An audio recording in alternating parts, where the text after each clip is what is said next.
काम करती थी। आप ऐसे में समझना, पहले मैं एक ज़माने में वहाँ पे, अगर हम अभी की बात करें तो मैं वहाँ पे थी और कोई सीनियर दूसरा यहाँ पे था। मेरा जो करियर स्टार्ट हुआ है आफ्टर डिप्लोमा, मैंने मिंडा स्विच में पुणे में 506 के लाइन पे मैं एज अ पहले मटेरियल फीडर थी, मीन्स बड़ी लाइन के लिए। देन मैं लाइन मेंबर बन गई। शिंदे कॉन्ट्रैक्टर, आप अभी भी हमारे यहाँ पे, मैं शिंदे कॉन्ट्रैक्टर के थ्रू ही थी। देन धीरे धीरे जर्नी चलती रह गई। वहाँ पे भी मिंडा स्विच ने बेस्ट लाइन कॉन्सेप्ट इंट्रोड्यूस किया। तो बेस्ट लाइन कॉन्सेप्ट में पार्टिसिपेशन मीन्स हमारी लाइन ये कर रही थी और हमारी लाइन सबसे बेटर थी। कस्टमर कंप्लेंट कंटिन्यूस हमारे लाइन पे 0 ही थे। वारंटी की भी कंप्लेंट हमारी लाइन की 0 थी और हम सिर्फ 3 ही मेंबर लाइन पे काम करते थे। तो जैसे जैसे अपॉर्चुनिटी मिलती गई तो मैं लाइन लीडर बन गई वहाँ की।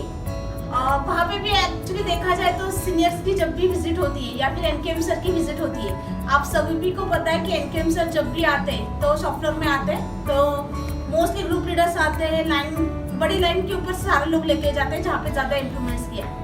तो एक बार मैंने ऐसी बर्थडे मीटिंग में हमारे सीईओ उस वक्त Ravi Mehra, plant head mister Ravi Mehra sir ने कंसल्टेंस किया था कि जब भी सीनियर्स आते हैं तो हमेशा बड़ी लाइन पे ही जाते हैं। हम जैसी छोटी लाइन से वो हमेशा निगलेक्ट रहती है तो हमारी लाइन पे लाते नहीं है। उसके बाद एक जर्नी स्टार्ट हुई कि मैं जब तक वहाँ पे थी तब तक हमेशा एनकेएम सर और मेहरा सर उस लाइन के लिए विजिट दिया करने के लिए आते थे। और देन बाकी की जो छोटी छोटी लाइन है जहाँ पे 1 मेंबर काम करता है, 2 मेंबर काम करता है, उन लाइन पे भी फिर अपॉर्चुनिटी मिल गई कि वो लोग वहाँ पे भी विजिट करने लगे। मुझे प्राउड है कि मैं मिंडा लाइटिंग की फाउंडर मेंबर थी। हमने खुद उस लाइन की लाइन लेआउट बनाई है, खुद मशीनें रखी है, खुद मशीनें चेंज की है, सब कुछ। ये टीम मेंबर सारे साथ में थे। क्यों भगवान जी, सुनील भैया याद है क्या? तो वहाँ से फिर लाइटिंग में हम 11 मेंबर्स ने अपनी एक अलग से कंपनी बनाई थी। वहाँ पे हम सब कुछ सीख रहे थे जो आपको अभी अपॉर्चुनिटी मिल रही है। मीन्स कंट्रोल प्लान देखने को मिल रहा है, पीएफए में देखने को मिल रहा है, वर्क इंस्ट्रक्शन। उस वक्त इतना मीन्स लाइन पे डॉक्यूमेंटेशन नहीं था तो लर्निंग नहीं मिल रही थी। तो फिर उस वक्त वो जो टाइम पीरियड मिला था हमें 1-2 महीने का खुद को डेवलप करने का, तो उस डेवलपमेंट में वो हमने फिर डॉक्यूमेंट्स जान लिए, सीखे कि क्या है। और फिर हम 10 दिन वहाँ पे जाके ताइवान में कम्प्लीटली जाके प्रोसेस सीख गए। वहाँ पे हमने जाके अल्ट्रासोनिक वेल्डिंग मशीन सीख लिया, हॉट प्लेट वेल्डिंग मशीन सीख लिया, लाइन पे असेंबली कैसे करना है, लैंप का, लाइन का डिस्टेंस क्या है, क्योंकि हम यहाँ की लाइनिंग वहाँ पे लेके जाना है तो असेंबली सेटअप करना है तो असेंबली कैसे सेटअप की जाती है, हॉट प्लेट वेल्डिंग में मोल्ड कैसे चेंज किया जाता है, अल्ट्रासोनिक में मोल्ड कैसे चेंज किया जाता है, ये सारी प्रोसेस हमने वहाँ पे जाके सीखी।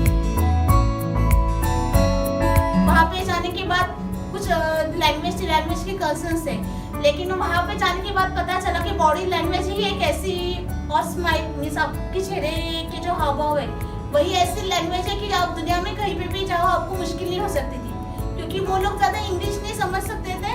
और उस वक्त हमें भी इतने ज़्यादा हम इंग्लिश में भी बात करें तो उनको पता नहीं चला था।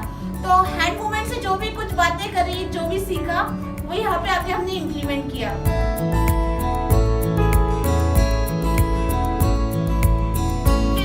मिंडा में अपॉर्चुनिटी मिल गई कि यहाँ पे की क्वालिटी केस में ये है। तब तक मैं क्वालिटी का जो बेसिकली सिस्टम्स के लिए जो लगता है फंक्शंस, उसमें मैं ट्रेन हो चुकी थी और फिर से मुझे यहाँ पे अपॉर्चुनिटी मिल गई। कुछ मिंडारिका के मेंबर्स है अभी यहाँ पे, वो मुझे जानते हैं कि मेरा वहाँ से फिर एज ए असिस्टेंट मैनेजर से फिर अब तक का जर्नी कैसे रहा।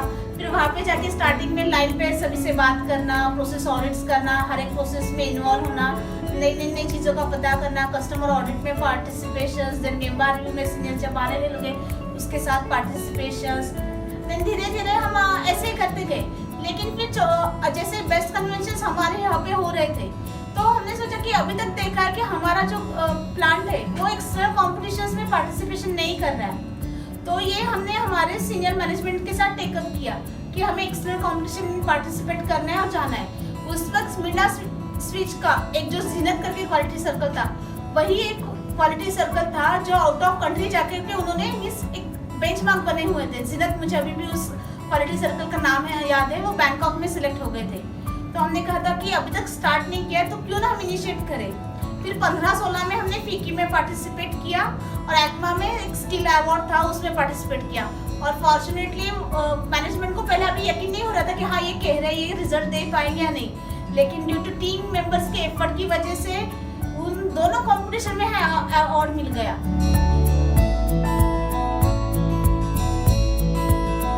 एक बार जब रिस्पॉन्सिबिलिटी आती है आपके पास तो आपको रिजल्ट देना रहता है, तो आप आपका कितना बेस्ट कर सकते हैं कि किसी का आप पूछने के लिए जाओगे तो ऑब्वियसली वो तो सपोर्ट करेगा, लेकिन अभी की सिचुएशन देखिए तो हर एक के पास अपना वर्कलोड है, खुद का वर्कलोड है।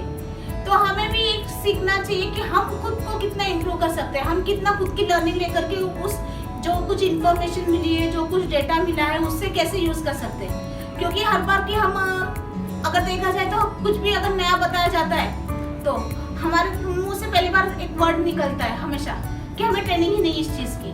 ऑनेस्टली बताओ तो जो यहाँ पे अगर हम एक रूम की बात करें तो वहाँ पे हमें थ्योरी बताई जाती है, लेकिन एक्चुअल जब हम वो चीज़ खुद करना चाहते हैं, खुद करते हैं, तभी वो चीज़ के हमें ज्ञान प्राप्त होता है। इनफैक्ट उसमें लिए आपको थ्योरी भी पता नहीं हो तो आप खुद ब खुद ढूंढना लेते हैं, अरे ये ऐसा मेंशन किया तो ऐसा क्या है, इसकी रिक्वायरमेंट क्या है। अभी तो सभी के पास स्मार्टफोन है, कुछ भी हो जाए तो हम गूगल का यूज करके सर्च करके तुरंत इंफॉर्मेशन निकाल सकते हैं। तो अभी हमें एक्सपोजर को बहुत सारा मिला हुआ है, तो मैं यही चाहती हूँ कि सारे वो एक्सपोजर का यूटिलाइज कीजिए।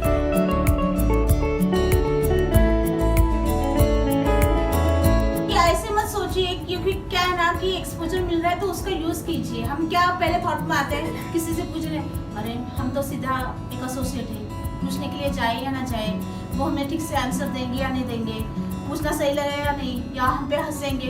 तो देखिए क्यूरियोसिटी बढ़ाइए, क्या होगा ज़्यादा से ज़्यादा पूछेंगे, कोई हंसेगा, लेकिन उससे क्या फ़ायदा होगा कि हमारा नॉलेज बढ़ेगा ना। और ऐसे ही नहीं कि आप पूछना तो स्टार्ट कीजिए कि पहले से अपने आप को मीन्स वो इसमें माइंड सेट में मत रखिए कि पूछने से जाने से पहले 10 सवाल अपने माइंड में आते हैं और आप पूछने के लिए जाने के लिए सवाल ही नहीं करते और वहाँ पे स्टॉप हो जाते हैं। अपॉर्चुनिटी जब तक कोई नहीं दे रहा है उस वक्त ही मत रुकिए, अपने आप को मिस एक ही इसमें बांध के मत रखिए, एक्सप्लोर कीजिए खुद को कि मुझे ये भी पता होना चाहिए, ये भी पता होना चाहिए, ये भी पता होना चाहिए। अभी क्या है कि हम क्या थॉट में लाते हैं, अरे मुझे इतना पता है ना, मैं इतना ही करूंगी, जाने दो किसने। लेकिन क्या है ना, अगर लाइफ में हमें कुछ आगे बढ़ना है तो कहते हैं ना कि कुछ एक्स्ट्रा करने के लिए एक्स्ट्रा करना भी पड़ता है, तो थोड़ा सा लिटिल बिट एफर्ट तो हमें लगाना ही पड़ेगा। अगर यहाँ पे नहीं मोबाइल का यूज हम कर रहे हैं, अभी व्हाट्सएप फेसबुक दे रहे हैं, थोड़ा सा एक कोई यूज हम यूट्यूब का कोई मोटिवेशनल वीडियो या फिर कोई लर्निंग से अगर आप देखोगे तो कई सारे जो हमारे पीपैप्स हो, एपीक्यूपी हो, कंट्रोल प्लान, इसके ट्रेनिंग्स कैसे बनाने, इनफैक्ट प्रेजेंटेशन कैसे बनाने, ये सारी चीज़ें भी इसमें है। वो जो हम कुछ लर्न करते हैं वो हमें यहाँ पे नहीं, हमारी रियल लाइफ में भी यूजफुल होते हैं, पॉजिटिव थिंकिंग करने में ही करते हैं। और जैसे कि मैंने जो बताया अभी यूट्यूब्स का या फिर गूगल में कोई अगर नई चीज़ आती है तो मैं पर्टिकुलरली यही यूट्यूब की वीडियो वगैरह सुनने का काम करती हूँ। मैं आते जाते या फिर रात में एटलीस्ट सोते समय एक 5 मिनट के लिए वो मोटिवेशनल वीडियो स्पीच करती हूँ, जो ताकि मुझे दूसरे दिन काम करने के लिए मोटिवेशन देते, स्पिरिट देते। और मेरी जो रोल मॉडल है वो actually APJ Abdul Kalam sir हैं और सुधा मूर्ति मैडम। तो उनके कुछ मैंने बुक्स पढ़े थे सुधा मूर्ति मैडम के, तो कई सारी चीज़ें मैंने उनके बुक के थ्रू कैप्चर की थी कि जो मुझे लाइफ में करनी है या फिर ऐसे करनी है वो। क्योंकि बेसिकली अगर हम देखा है तो हम मिडिल क्लास फैमिलीज में रहते हैं, हमें यहाँ पे ही काम नहीं करना रहता है, फैमिलीज में जाके भी काम करना रहता है, तो हम इतना ज़्यादा टाइम नहीं दे पाते। तो फिर हमें कहाँ से मोटिवेशन मिल सकते हैं कि एक तो काम करने से, जो काम मिला है उससे मोटिवेशन ले लो, घर वालों के साथ बात करने से मोटिवेशन मिलता है, प्रेयर से मोटिवेशन मिल रहा है, बच्चों के साथ खेलने से। तो ये कुछ वेज फाइंड आउट किए कि कहाँ से मोटिवेशन मिले।